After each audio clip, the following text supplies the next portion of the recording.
그런 스페인 속담에 그런 속담이 있다고 그러죠. 한번 읽어볼까요? 시작. 전쟁에 나갈 때는 한 번 기도하고 항해를 나갈 때는 2번 기도하며 결혼을 위해서는 3번 기도한다. 네, 전쟁 기도 없이 못 나가겠죠. 그렇죠? 그래서 전쟁에 징집되면 다 슬프고 또 기도해주고 그래야죠. 왜냐하면 전쟁에 나갔다가 부상당할 수도 있고 어떤 경우는 죽을 수도 있으니까요. 근데 고대 사회에는 전쟁보다 항해에 나가는 것을 더 위험하게 여겼는 모양입니다.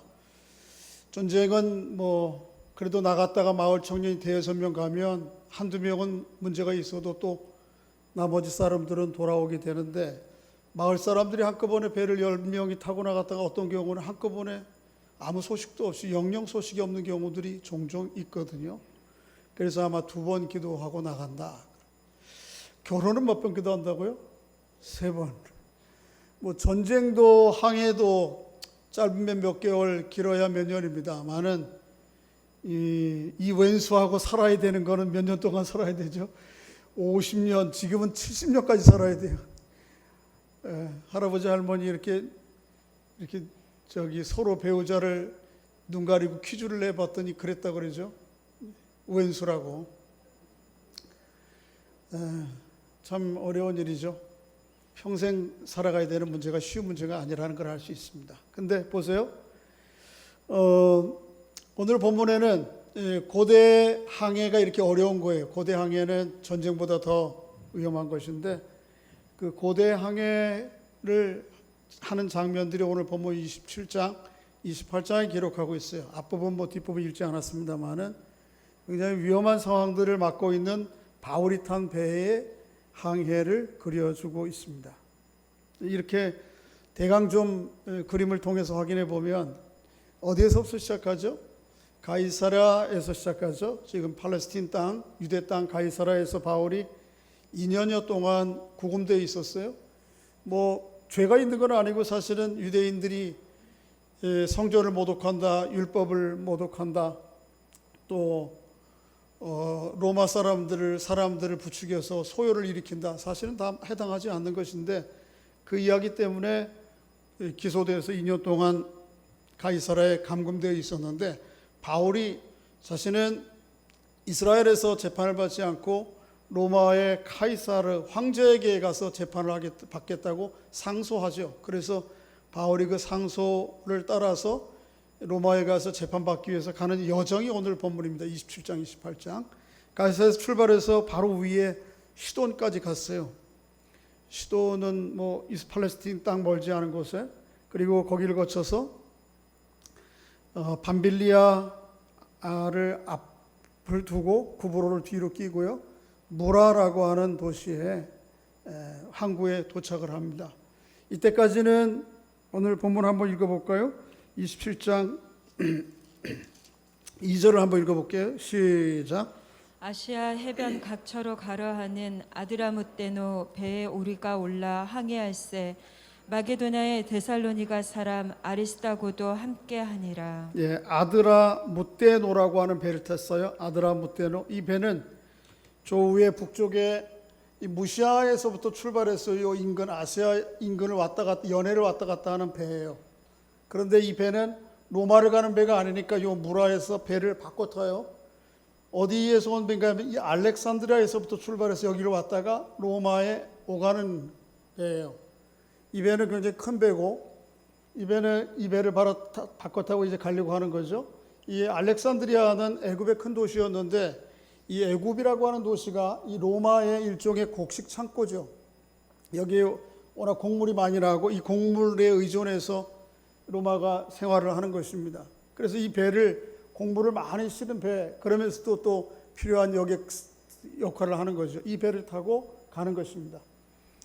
배를 타고 또 이동하죠. 그래서 어디까지 가느냐 하면 그레데라고 하는 항의 미항이라고 하는 것은, 미항은 아름다운 항구 그런 뜻이죠.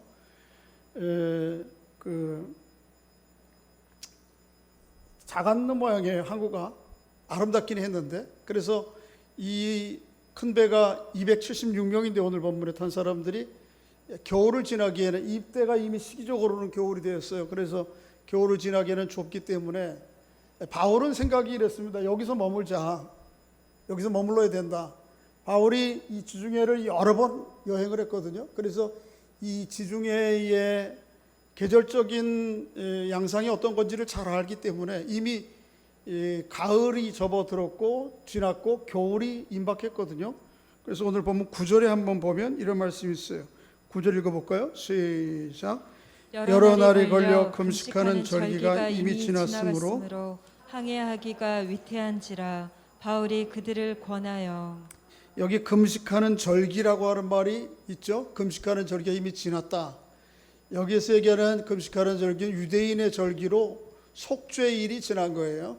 이 속죄일이 당시 AD 57년이었는데 날짜를 계산해 보니까 10월 5일이에요.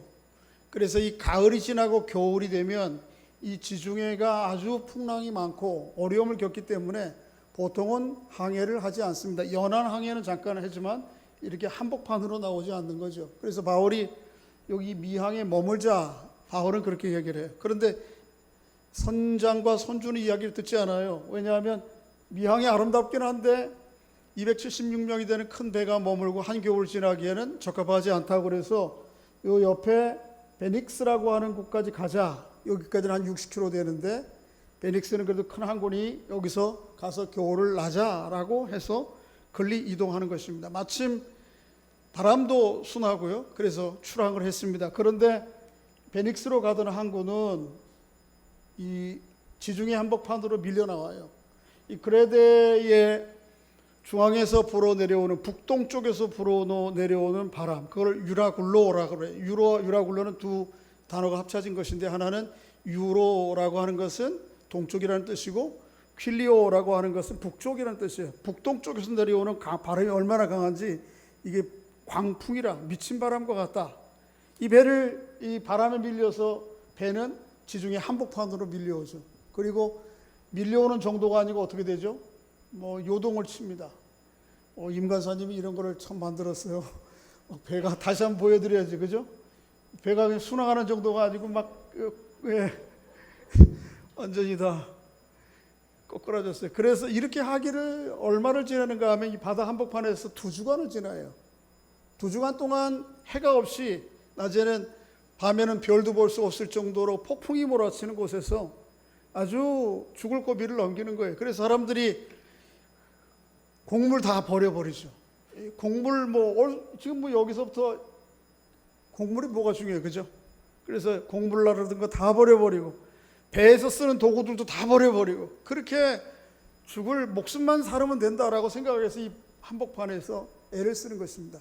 그렇게 애를 쓰는 가운데에 하나님께서 바울에게 오늘 본문 말씀을 보여주신 거예요. 다시 한번 20절 한번 좀 읽어보겠습니다. 20절 시작. 여러 날 동안 해도 별도 보이지 아니하고 큰 풍랑이 그대로 있음에 구원의 여망마저 없어졌더라. 네, 살 소망도 이제 없어. 다 죽었구나 생각한 거예요, 모든 사람들이. 그래서 워낙 풍랑이 심하니까 먹지 못하고 구토하고 또 희망도 없고. 근데 그런 가운데에서 하나님께서 바울에게 나타나 주세요. 아니다. 내가 이 상태로 내가 탄 배가 여기서 끝나지 않는다. 너는 반드시 어디를 가야 되겠다? 로마에 가야 된다. 23절 24절 시작.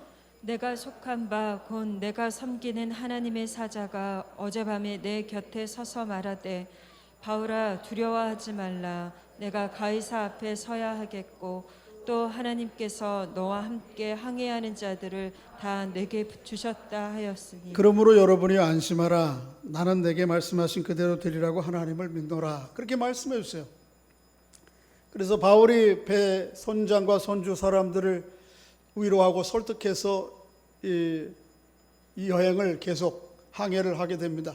그렇게 씨름하던 그 다음 날 아침에 일어나 보니까 저 멀리서 항구 하나가 보이는 거예요. 그게 어딘가 하면 몰타라고 하는, 지금은 몰타 멜리데, 오늘 본문에는 멜리데라고 하는 섬이 보이고 섬의 항구가 보인 것입니다. 살 소망을 얻고 사람들이 이제 내렸던 닻을 잘라내고 돛을 올려서 항해하기 시작해요. 그런데 멜리데 근처에 갔을 때에 두 물이 겹치는 곳에 이르러서 배가 꼼짝도 쌀싹도 못하는 거예요. 앞에 부분은 그걸 미물이라고 그러죠. 미물은 이 두 물이 지나는 곳에 꼼짝 못하고 뒤에 고물, 배 뒤쪽은 큰 파도에 부딪혀 가지고 깨져서 이제 배는 점점 침몰해 가요. 그럴 때 여기에 바울을 감독하던 백부장이 병사들이 죄수들을 다 죽여버리려고 그래요. 왜냐하면 죄수들을 끝까지 호송하지 못하면 로마법은 그걸 호송하는 사람들 대가를 치러야 되는 거거든요. 그런데 하나님께서 이 백부장에게 선한 마음을 주셔서 바울을 살리려고 그렇게 하지 못하도록 하고, 어떻게 해서든지 헤엄을 쳐 갈 수 있는 사람들은 저 항구로 나가고, 그럴 능력이 없는 사람들은 배 조각이라도 뭘 좀 도구들을 이용해서 바다로 항해로 들어가라, 항구로 들어가라고. 그래서 이 사람들이 구사일생으로 이 멜리데 섬에 다 도착해요.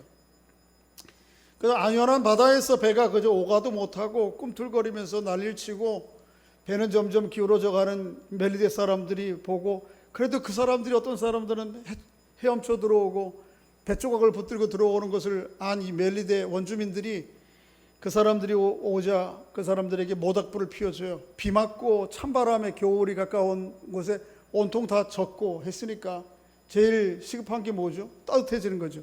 그래서 모닥불을 펴놓고 사람들을 맞이 환대해줘요. 그 일을 바울이 돕기 위해서 모닥불 나무더미를 들어서 모닥불에 집어넣는데, 이번에는 나무더미 속에서 뭐가 나오죠? 독사가 나와서 바울을 물어요. 멜리데 사람들은 뱀을 물은 것은 살인자라고 하는 미신을 가지고 있었어요. 그래서 죽을 것이다 생각했는데 오히려 바울은 물었던 독사를 툴툴 불 속에 털어내고는 아무 이상이 없는 거예요. 붙지도 않고 죽지도 않고. 그러니까 사람들이 생각이 바뀌어서 뭐라고 그러냐면, 이 사람은 사람이 아니다, 신이다. 그리고 신을 같이 이렇게 그를 떠받치면서 그에게 호의를 베푸는 장면들이 나와요. 여러분, 아모스에 보면 그런 말이 있어요. 사자를 피하다가 뭐를 만나죠? 곰을 만나요. 곰. 그런 경우 있잖아요. 그죠? 근데 곰을 피해가지고 어렵게 피해서 집으로 들어가서 한숨 쉬고 이제 문을 탁 닫고 옆을 벽을 잡고 한숨을 쉬는데 거기에서 뭐가 있었어요? 뱀이 자기를 물었단 말이에요. 아모스에 있는 말씀이에요. 그죠? 풍랑 피해서 멜리데 섬으로 간신히 피했는데 독사가 뱀을 무는 거예요.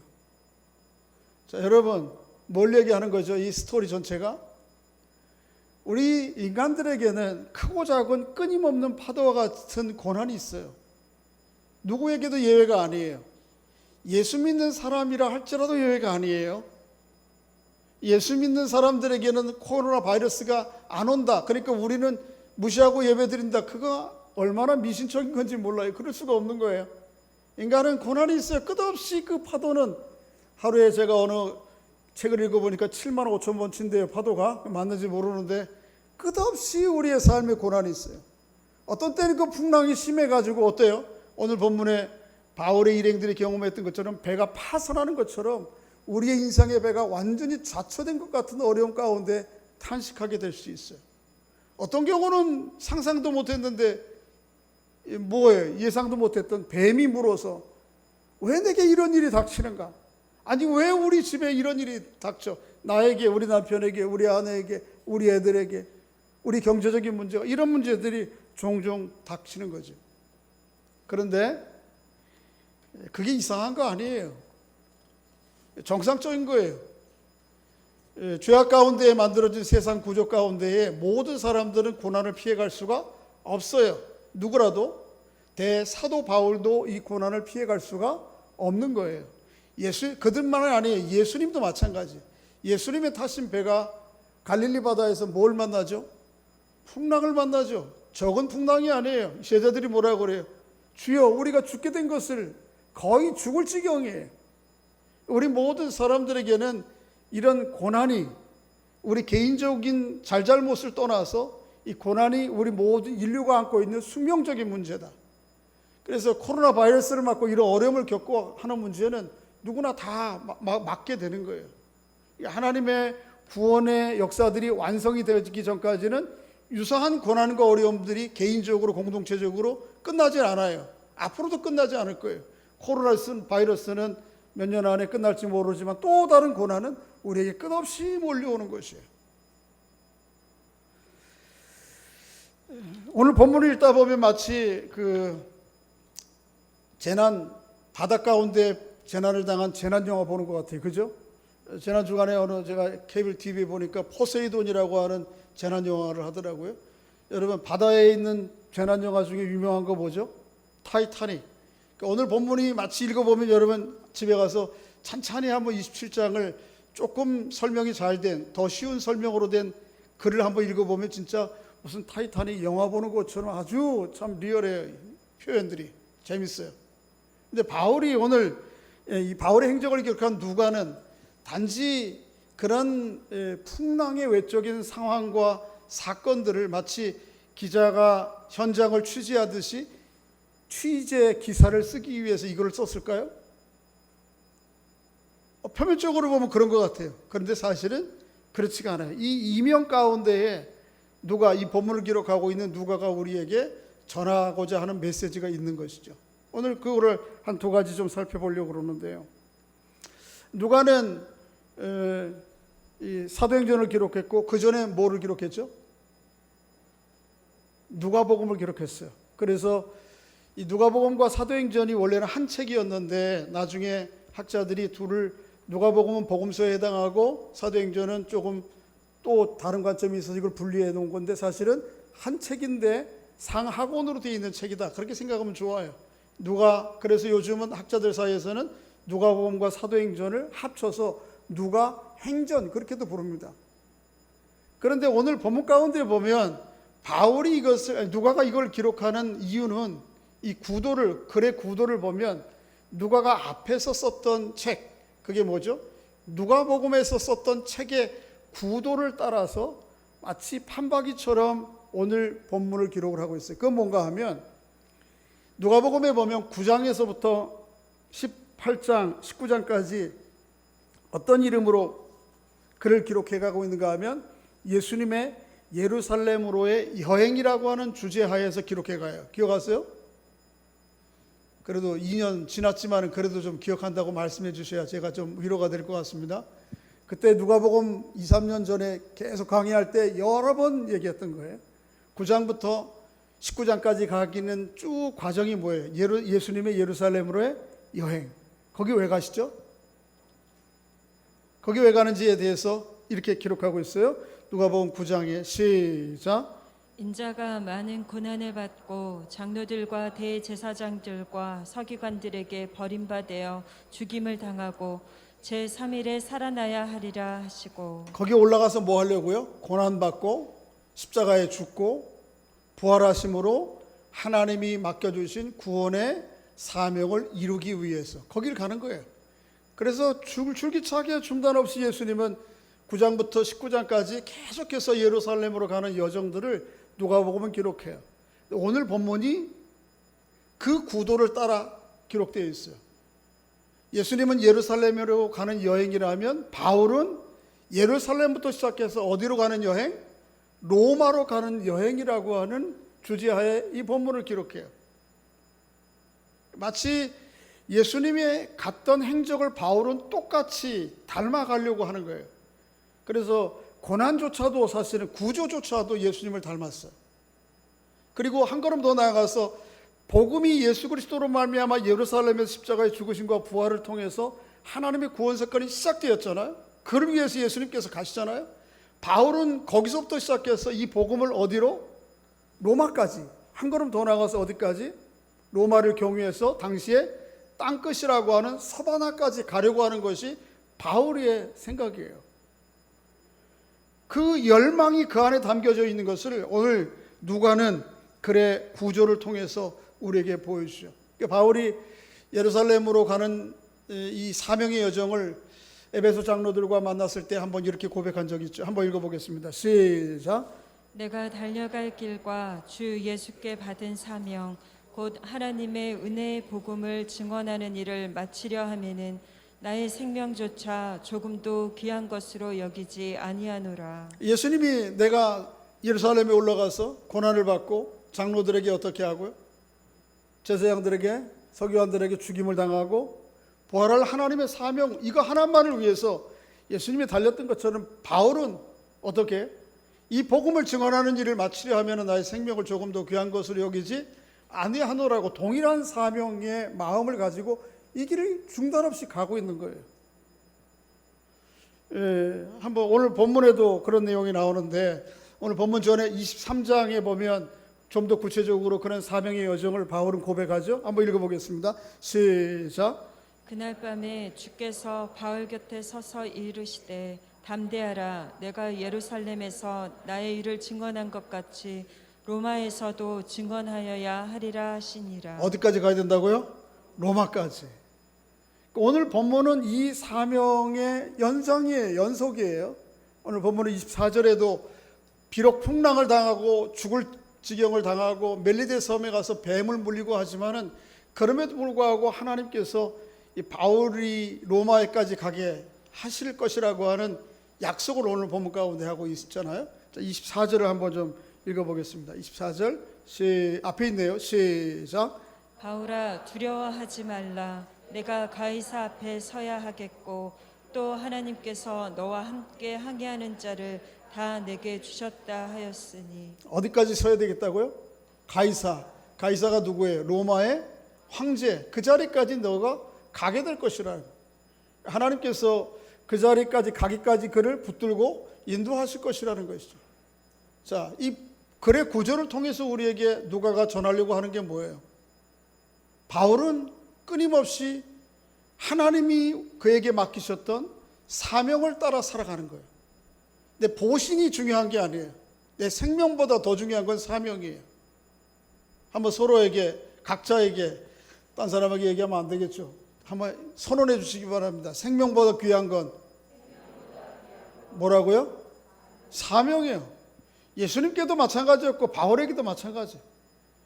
바울이 이 여정을 이렇게 험난한 여정들을 굳이 가려고 하는 이유가 거기에요. 자기에게는 하나님이 맡겨주신 주님이 맡겨주신 사명이 있다는 거예요. 그 사명을 위해 가겠다는 것이죠. 자, 저를 보세요. 여러분과 저는 이 바울과 같이 복음 전파의 한 역사적인 획을 그을 만한 그런 사명자로 부름을 받은 사람들은 별로 없어요. 그죠? 그리고 우리 하는 사역들이 사도 바울이 성경에 기록하고 역사 속에 남겨놓은 것 같은 그렇게 대단한 큰 족적을 남기지도 못해요.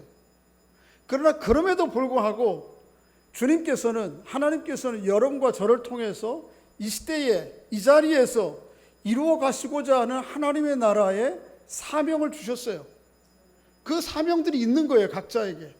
비록 그게 바울과 같이 대단한 획을 그을 만한 족적을 남길 만한 사명이 아니더라도 여러분과 저를 통해서 이 시대에 진척시켜 가야 될 하나님의 나라의 한 부분들이 우리 모두에게 주어진 것이라고요. 할렐루야. 그 사명을 따라 사시길 바랍니다. 내가 목숨 살고 안 사는 거 이거 내 마음대로 되는 거 아니에요. 그것보다 더 중요한 건 뭐예요? 하나님께서 오늘 내게 생명 주시는 이유는 뭔가 하면 나를 통해서 오늘 이루어 가실 하나님의 뜻이 있다는 거예요. 그 뜻을 바라보고 그 사명을 바라보고 사는 것이 우리 그리스도인이 마땅한 삶의 자세인 것을 오늘 누가는 이 글의 큰 구도를 통해서 우리에게 보여주고 있는 것이죠. 여러분과 제가 그런 사람들 될 수 있기를 바랍니다. 뭐 대단하게 그렇게 큰 업적이 아니더라도 그럼에도 불구하고 하나님을 귀중히 여기시는 거죠. 저 믿음의 사람 한 사람이 몸부림치고 저를 통해서 하나님의 공의와 의로움이 드러나고 하나님의 사랑이 더 드러나고 이 어두워진 세상 가운데에서 하나님의 밝음이 드러나는 그것을 하나님이 귀히 보시는 거죠.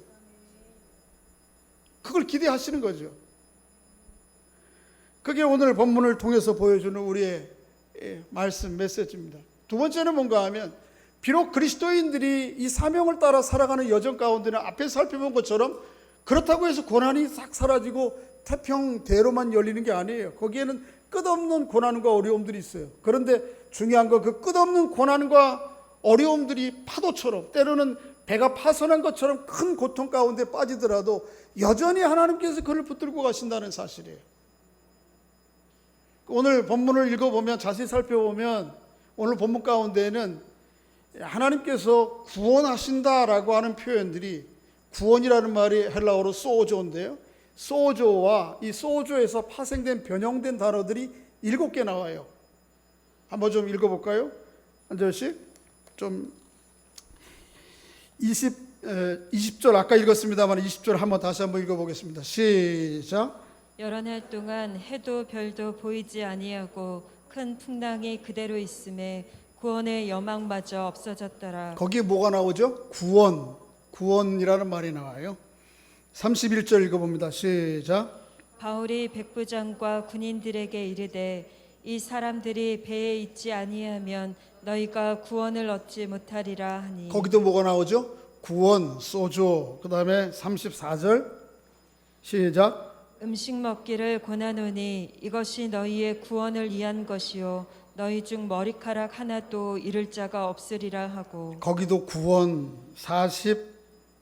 43절에 보면 제가 읽겠습니다. 백부장이 바울을 뭐하여? 구원. 그 다음에 44절에도 그 남은 사람들은 널 조각 혹은 배물건에 의지하여 나가게 하니 마침내 사람들이 다 상륙하여 뭐 되니라? 우리말 번역에는 구조지만 이것도 소주라고 하는 구원이라고 하는 말에서 파생된 말이에요. 또 2개가 더 있어요. 28장 1절 우리가 뭐 된 후에? 구조된 후에, 구원된 후에. 이게 6번째. 4절에 보면 원주민들이 이 짐승들이 그 손에 매달려 있는 것을 보고 서로 말하되 진실로 이 사람은 살인자로다. 바다에서는 뭘 받았다? 구조. 여기에도 소조, 구원이라는 말이에요. 모두 몇 개가 나온다고요? 7개 나와요. 보세요. 바울이 문학적인 구도와 문학적인 수사적 표현들을 통해서 우리에게 주고자 하는 메시지예요. 구원이 몇 번 나온다고요? 성경에서 7이라고 하는 숫자는 매우 중요한 숫자입니다. 그죠? 세상 창조가 언제 완성이 되죠? 7일째 완성이 되죠. 그래서 안식일이라고 그러죠. 그죠? 노아가 홍수당하고 난 다음에 몇 달 만에 육지에 그 배가 처음 닿았죠? 7달 만에 닿았어요. 7이라는 숫자예요. 이스라엘 백성들이 제사 드리는 성소에 등잔이 있는데 등잔이 몇 개 들어있죠? 등이 몇 개죠? 지금부터는 그냥 대략 때려잡아서 그냥 7이라고 그러면 돼요. 이스라엘 백성들에게 양을 가져와서 속죄의 제사를 드리는데 제사장이 몇 번 뿌릴까요? 때려잡으면 된다니까, 짐작해서. 다 7이에요. 다 7. 여리고성을 이스라엘 백성들이 하루 6일 동안 돌았어요. 7일 때는 몇 바퀴 돌았어요? 7바퀴. 그러니까 뭐 성이 완전히 멀어졌어. 신약으로 넘어가도 마찬가지죠. 그죠? 네? 요한계시록에 7이라는 숫자가 엄청 많이 나와요. 요한계시록에는 교회가 몇 교회예요? 당시 7교회밖에 없었나요? 아니요. 허도 많았어요. 그런데 7교회. 이 세상에 대한 심판을 예수님께서 요한 사도가 얘기하기를 뭐라고 그러죠? 7번의 새 시리즈로 한다고 그러죠. 7인, 7나팔, 7대접. 하나님 앞에 있는 성령은 몇 개죠? 7영으로 표현되죠. 그러니까 7이라고 하는 건 뭘 얘기하는가 하면 하나님의 완전한 주권, 확고한 주권을 얘기해요. 근데 바울이, 누가가 오늘 본문 가운데에서 바울이 이런 풍랑을 저런 풍랑을 당하고 죽을 지경이 되고 뱀에 밀리고 이런 일을 당하는데도 의도적으로 바울은 이 문학적 기법을 통해서 7이라고 하는 구원이라는 숫자를 여기저기에 각인시켜 놓은 거예요. 그러니까 표면으로 볼 때는 다 죽게 생겼어요. 그러나 이걸 뒤집어 보면 뭐예요? 그런 소리 마. 하나님께서 철저하게 완전히 끝까지 너를 지킬 거야. 할렐루야. 이게 그리스도인의 삶이에요. 우리의 삶의 표면은 때로 이런 고통, 이런 문제, 이런 재난, 그래서 다 죽게 돼서 제자리를 맴동그는 것 같은 어려움 가운데 있을지라도 뒤집어 보세요. 그 뒤에는 이면 속에 하나님께서 완전히 그를 붙드실 것이라고 하는 확고한 하나님의 주권과 의지가 그 안에 들어있는 거예요. 여러분과 저의 삶이 그런 것이에요. 할렐루야. 너무 벌벌 기지 마세요. 코로나 때문에 너무 벌벌 기지 마시고 오늘 어떻게 살아가야 될지, 앞날을 어떻게 살아야 할지 너무 벌벌 기지 마시라고요. 사도 바울이 이 하나님께서 자신을 구원하시려고 하는 사실을 확신하고 나서는 바울은 얼마나 담대한지. 사실은 여기 이 배에 선장이 있고 바울을 지키는 백부장이 있고 이 배를 선주가 있고 다 있는데 이 배울의 선장과 선주가 감독관이 마치 바울인 것 같아요. 우리 그리스도인들은 똑같은 고난의 자리에 그 배 위에 올라앉아 있어도 이런 담대함이 있는 것입니다. 할렐루야. 요한 웨슬레가 항해를 하다가 너무 큰 풍랑을 만나가지고 막 다 죽게 생긴 거예요. 목사인데도. 그래서 큰일 났다. 하나님은 도대체 어디 계시나 실망하고 낙심하고 좌절하는 가운데에도 그 배 안에 일단의 무리들이 있는데 아주 평안한 거예요. 그리고 그들이 찬송하고 노래하면서 하나님 앞에 의지하고 기도해. 그 사람들이 누군가 하면 예수 그리스도인들 가운데 모라비아냐라고 하는 교파들. 이 사람들은 철저하게 주님을 의지하고 믿는 사람들이에요.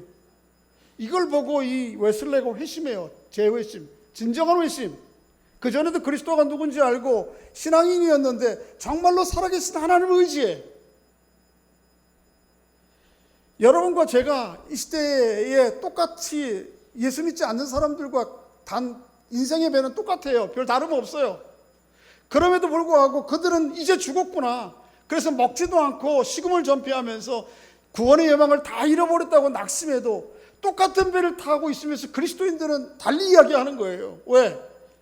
그 이면에 내 인생 배후에 나를 주관하시고 인도해 가시는 하나님의 주권과 섭리가 있기 때문에, 그걸 확신하기 때문에. 할렐루야. 오늘 바울처럼 그런 담대함으로 남은 생애를 살아가는 은총이 있기를 바랍니다. 오늘 바울의 얘기를 다시 한번 좀 읽어볼까요? 27장 24절 25절 시작. 바울아, 두려워하지 말라. 내가 가이사 앞에 서야 하겠고 또 하나님께서 너와 함께 항해하는 자를 다 내게 주셨다 하였으니 그러므로 여러분이여 안심하라. 나는 내게 말씀하신 그대로 되리라고 하나님을 믿노라. 할렐루야. 바울이 다른 배 탄 겁니까? 똑같은 배 탄 거예요. 똑같은 배. 그럼에도 불구하고 바울은 두려워하지 말라. 내가 가이사 앞에 서야겠고 하나님께서 너와 함께 항해하는 자들 내게 주셨다 하였으니 그러므로 여러분이여 안심하라. 나는 내게 말씀하신 그대로 되리라고 하나님을 믿노라. 내게 말씀하신 그대로 되리라고 믿노라. 내게 말씀하신 그대로 되리라고 믿노라. 오늘 우리 믿음의 사람들이 이거 다른 거예요. 똑같은 배예요. 우리의 배도 흔들려요. 내가 탄 배도. 내가 탄 배도 깨져요. 내가 탄 배도 제자리 맴돌아요. 그럼에도 불구하고 하나님의 사명을 붙들고 나가는 사람들에게 하나님께서 끝까지 구원해 주실 것이라고 하는 7번의 확고한 구원의 의지를 하나님께서 보여주시는 거예요. 누가를 통해서 보여주시는 거예요. 이 사명 가지고 남은 생에 승리하는 여러분과 제가 될 수 있기를 바랍니다.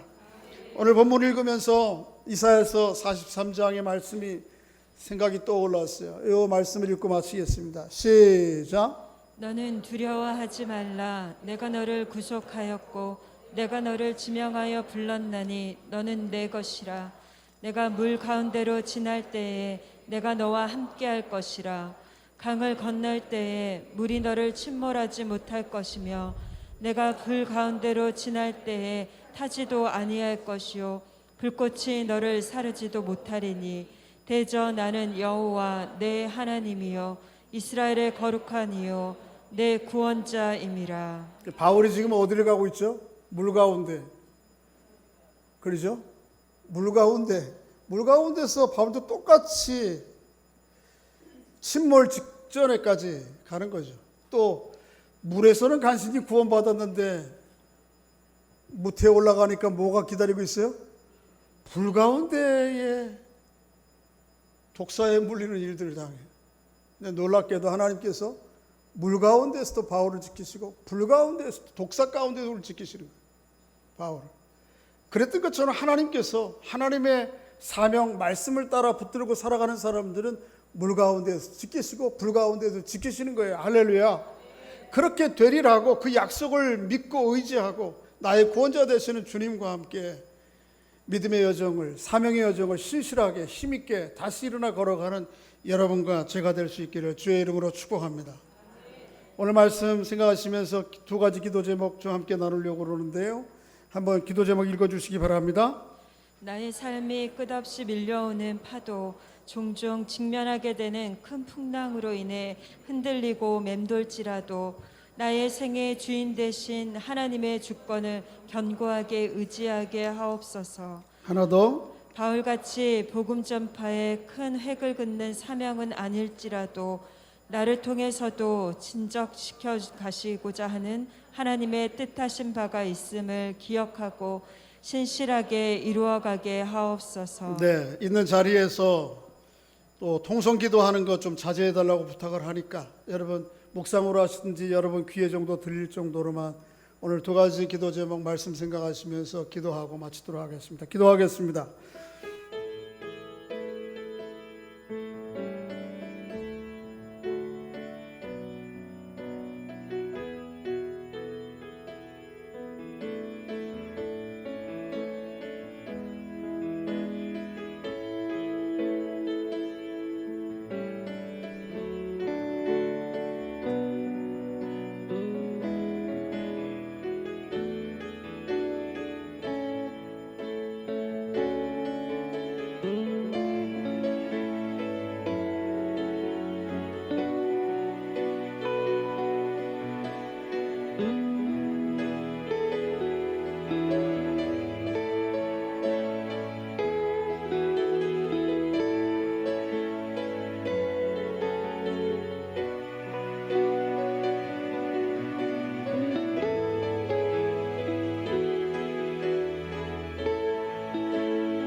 아버지 하나님 은혜 감사합니다. 그렇습니다. 우리의 삶이 끝없이 밀려오는 파도 같고 종종 직면하게 되는 큰 풍랑으로 인해 흔들리고 맴돌지라도 우리의 생의 주인 되신 주님의 주권을 견고히 의지할 수 있도록 은혜를 더해 주시옵소서.